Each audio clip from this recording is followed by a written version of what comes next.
Good morning everybody, I hope everybody's really well and obviously still tuning in to the channel. Just thought I would do a little vlog this morning. The reason I've decided to do the vlog is because I've always got people asking about Copart cars. Now obviously we do alright here. I'm not really scared of sharing a bit of wisdom to try and help people out to buy cars and to get bits of bargains for themselves, you know. I am just one of them guys. I don't mind doing things for other people, and it also takes pressure off me because I get asked loads of questions, so the video should help you. So this is a one based on Copart buying and how to do things right, basically. We've had a lot of practice with this over the years, and we get to the point now where it's just kind of everyday stuff for me. I do find it very, very easy. So with regards to Copart, what we're going to look at today is our latest purchase. This is the third one in as many weeks. It's a little 1 Series, it's a 123D M Sport. The 123D is the one to have. It's the twin turbo, quite powerful with standard power figures of 200 horsepower. As you know, we like to muck about with cars here as well, tuned without doing too much. You can get them about 250, 260 horsepower, and they'll still do 50 miles a gallon, which is pretty decent, to be fair. The 1 Series that we bought, and the reason why I bought it is simply for its spec, which I'm going to show you in a second. It's got a beautiful spec to it. Not all these cars have this much spec available, and if you can find the one at the moment, the way the market is with COVID, I'm sure everybody knows watching this video, it's mental, the prices of cars. So we just basically get a little bargain here and there from Copart and fix it ourselves. So this is the latest one. I'm going to run this one for a little bit. I know there's a lot of people watching the channel and probably laughing at me saying, oh, he's not going to keep, he's going to sell it. At the end of the day, it's the nature of the beast. I sell cars for a living. It is what it is. If I get the right bid, you know, we sell cars. It's just what we do. So I'll cut the next clip and I'll show you the little 123D, and I will detail what I think it's going to need and our next steps in the process in getting them right, from how to pay for them, how to collect them, where to get your bits. So if you're looking to buy a Copart car, stay tuned, and throughout the video you'll see exactly what we do, and we'll get into the nitty-gritty of things. Cheers. This is our little 123D twin turbo M Sport. Quite a nice car, as you can see. I know some people will be put off by that and think, oh, that looks a bit naughty, but you know, it's not that bad to fix. Obviously the front bumper, our painter will make that really nice again quite easily. The front wing, the painter again, he's quite good. He'll probably fix that, but we're going to replace the front wing. And obviously, as you can see, the damage, obviously we've got it prepped up with a tyre there at the minute, but the damage at the front looks worse than what it actually is. So all it's done is the hubs on these, for those who don't know what a hub is, it's what sits behind the brake disc and obviously attaches the actual wheel and everything up into the shocker and bolts into the assembly at the bottom with all the bottom arms, and that's basically what keeps everything together at the bottom end. That has cracked. The alloy, obviously it's hit something hard and it snapped it and obviously pulled the wheel assembly out, and the hub assembly, sorry.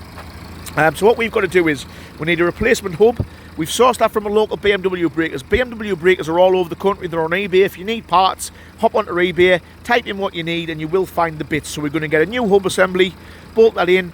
The upper and lower front bottom arms need changing. We need a steering rack end, a brake pipe, and a drop link as well. Now all those can be sourced from your local motor factors as well. If you've got a local parts supplier, we use K&S in Peterlee.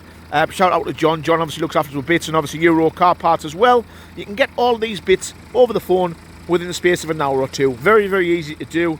The rest of the car, and the reason why I bought this car mainly, is simply for its spec. I love specking cars, especially all the stuff where you think, you know, someone's been when the car's new, got really excited about it and ordered loads of extras and paid a lot of money, and that's what I like. So obviously this car, it's got coral red leather trimming, which is a rare option on these. You had to ask for this and pay for it. I don't know how much it was, but it would have been a few quid. It wouldn't have been cheap. You've got heated seats, which is an extra. We've got cruise control there. Most importantly for me in these 1 Series, I absolutely love the iDrive. So it's got professional business nav in there. We've got Bluetooth. We've got the multimedia library where you can download music, phone calls, music playback. But as you can see, it's a lovely little setup, and for a 2008 car, the spec in it is great for an early model. That's why I bought it. You can't go and grab these cars. They're a lot of money at the minute. So just round the rest of the car, I'll give you a look at what we're looking at. The rest of it's pretty tidy, to be fair. The Y-spoke wheels, again, are option extra from the dealer when the car was new. Someone's obviously put the nice centre caps in there. You look at like the little accents on cars and stuff. Someone's looked after it at some point. The back bumper, the tow eye cover, which we've got a few little scuffs here. which is nothing. We'll paint this back bumper. We don't want to go too far to 2008, but the car deserves to be nice, and we like to finish them to a nice standard. So a little bit of lack appeal here. This is previous paint repair. It's a poor job, to be fair. That needs sorting, which will not be a problem. The rest of it is pretty decent, to be fair. Obviously it's looking a bit manky at the moment. It'll need a clean up. Obviously tinted headlights, I don't know why people do that, so we're going to change that, put the standard headlight back in there and get rid of that tint.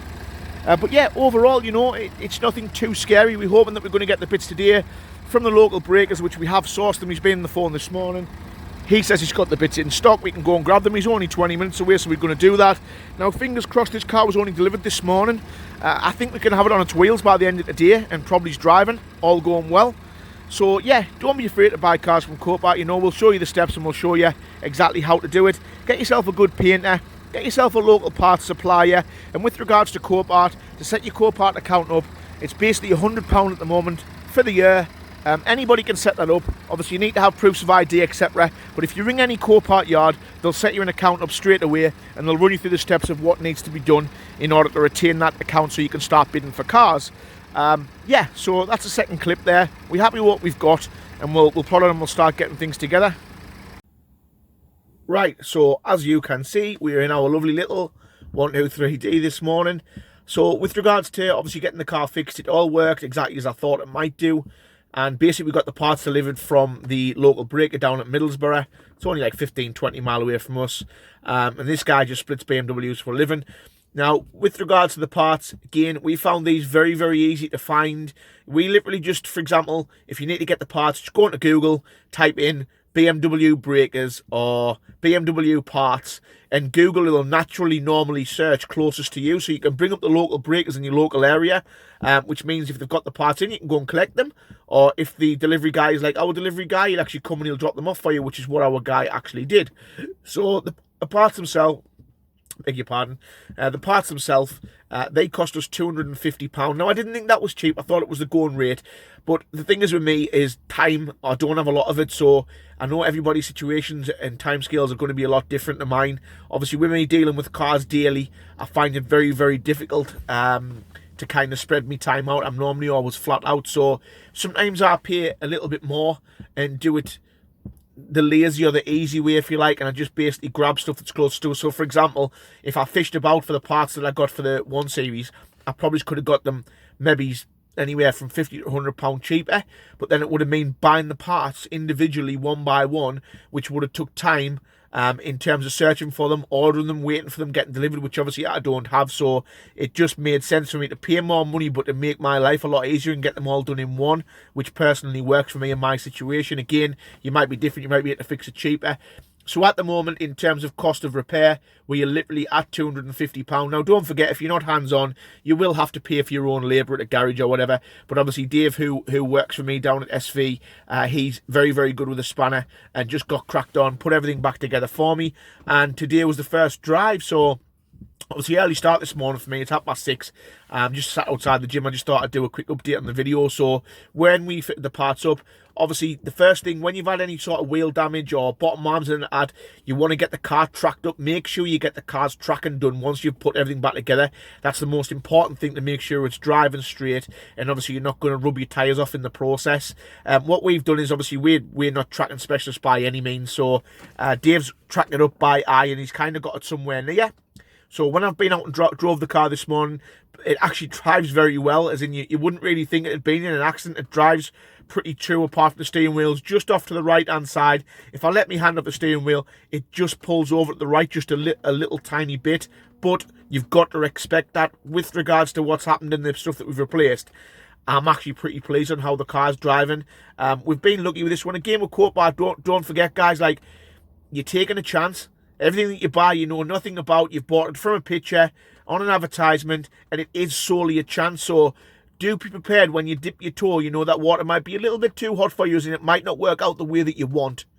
Sometimes do buy a lemon. I've done it before. I've bought a car that looked right, done all the right checks online and stuff, and the cars came, and to be fair, it's just been a piece of shit. But, you know, that's the breaks, and that's the way it sometimes go. But honestly, hand on heart, I've won a hell of a lot more than what I've lost. 1 car in 10, I would say, on average comes, and it's not what I wanted it to be. So majority of my wins. The good thing about Copart is and this is the way that I see things. A lot of people might see it the same. A lot of people might think differently. When you go to a car auction to buy cars from an auction, which, by the way, we don't do. We don't buy cars from auctions, and the reason for that is because there's a lot of shit in there. Basically, cars get to the end of their life. People go to the dealership. The cars are tired.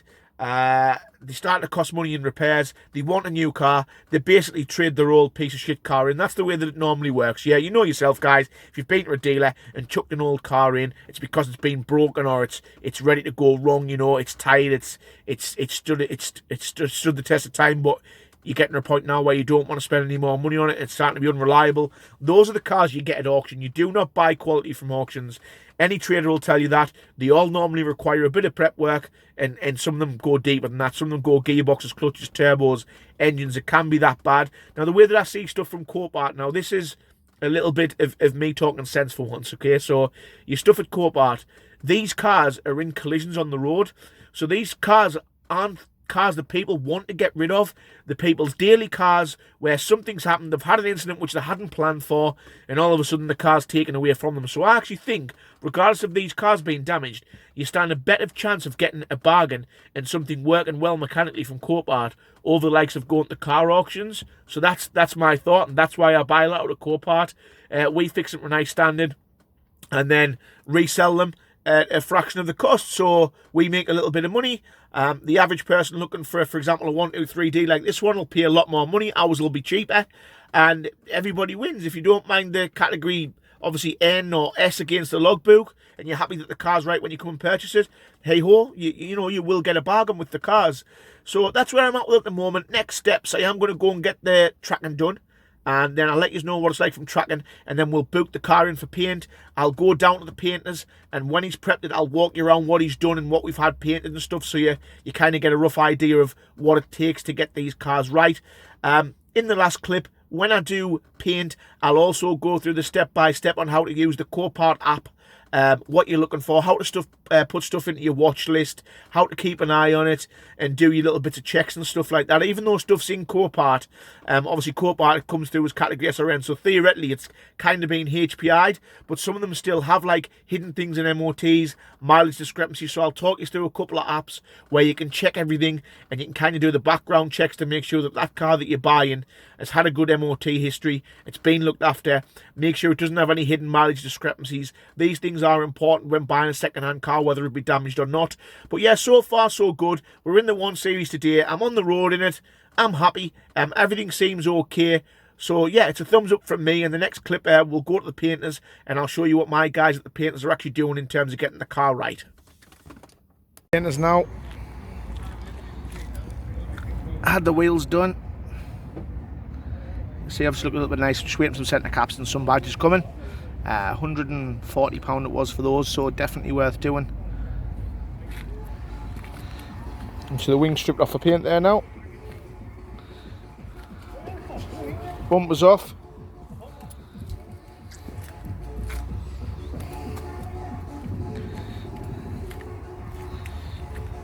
This is the other quarter I was talking with the poor previous repair. Obviously the paint to start running it down, it's already got bodge in the quarter, so you have to have a look at that and sort that out. But you get the idea. Obviously, so the quarter's getting painted, the front bumper's getting done, the wing, and the back bumper's got a few marks as well, obviously, as I mentioned before. But yeah, nearly there, nearly there. I've literally just popped to the painters just to have a look and see how he's getting on. As you can see, he's done a mint job with that front bumper. That was actually quite mangled down at the bottom, so he's messed about with that, and we've got that nice again. That's in primer, just needs rubbing down. So as you can see, there's no bad evidence of any previous repairs or anything out of shape. It looks quite well now, so we're nearly there with that. That just looks like it wants painting now. The back quarter where the bodge was, that's now looking nice. He's gotten that all right. That's all ready for paint. Obviously still needs to rub this top half down and get that, but that's obviously a little bit better as well. It'll be a bit of a nightmare to get down. I'll go on to the side. So the front wing, which was bad, so I've got to be careful with your panels as well. I can't even get round there. Be careful with your panels, because obviously we got a panel from George Barber, and it was an absolute nightmare. It was miles out, as you can see. I'll just go around that corner. The wing's in primer there as well now. But yeah, so we got a panel from George Barber's, a wing, a Chinese one, and basically the fitment of it was absolutely minging. It was horrible, so we had to go down and get a genuine wing from the breakers. But from what we're looking at now, he's only got the back bumper to do, and obviously the front bumper. I'll show you in depth a little bit of the front bumper. So obviously, as you know, it was all mangled on the underside of the front bumper. So obviously it's still a little bit rough here, but we're going to rub that down and paint it. But you can see obviously he's got the shape back, because this was all over, and so was this bit as well. So I'm pretty happy with that anyway. So yeah, nearing completion now. Obviously next clip we should be in paint by then, fingers crossed. The last clip of the video, and I think you'll probably all agree, doesn't even look like the same car that we started with. Paint has done a really good job in terms of the colour match. If you look up and down the sides, I think the colour's great. Panel gaps are nice, only bit I'm not happy with the front bumper. I mean, I'm being fussy, but it's slightly out. He's going to have a muck about with this and see if we can get this right. It's just out, so we're going to sort that. But yeah, obviously, as you can see, it's looking really good now. It's a really, really bonny little car, this. Obviously, we painted the back bumper. Earlier on in the clips, you saw it had like little scuffs and chips here, so we've getting rid of those. These are just watermarks where I've washed it. Obviously the back quarter was done as well.